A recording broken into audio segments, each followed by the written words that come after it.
Ottawa County Sheriff telling us today that Wendell Popejoy will be arraigned Tuesday, accused of killing his neighbor, Sheila Bonge, in a rural neighborhood near Coopersville. It all happened sometime after she went missing on Christmas Day. The 63-year-old suspect is being held without bond in jail pending his arraignment on the charge of open murder. Details have been hard to come by in the case, but we do know some.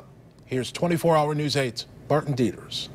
The picture we have so far is that Bonge lived alone here in the 1400 block of 104th Avenue. For at least the last 5 years, she shared a driveway with a man accused of killing her. Neighbors say that Bonge was a difficult neighbor, to say the least. I try to avoid her at all costs. While the suspect is described as a good neighbor who's often willing to help and advised tolerance for Bonge when other neighbors were very upset with her.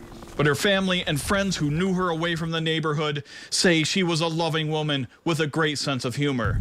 So the question remains, what happened between Christmas and the not quite 3 days later when police found her body? Here's what police told us Friday. It is a difficult scene because of the snow. It was affecting the dogs that were looking because it was so cold. In temperatures near the single digits, it was a human searcher that found the body of the 59-year-old in this area. Here's where the suspect and the victim shared a driveway. Behind her home in the wooded area, but not near the Grand River, is where she was found. Police will not specify how she died. As the investigation continued, it became very apparent that this was a homicide. In short order, a suspect was arrested. That investigation led to a suspect that was questioned. I'm not going to get into confessions or it's just our investigation has led us to this point to lodge that individual. The prosecutor is comfortable with the charge at this point.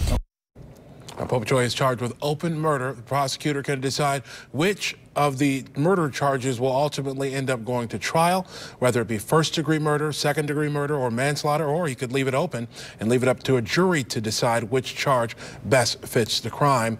Of course, it's still very early on in the process. We should know more on Tuesday as to how things will proceed. We'll keep you posted here on air and at woodtv.com.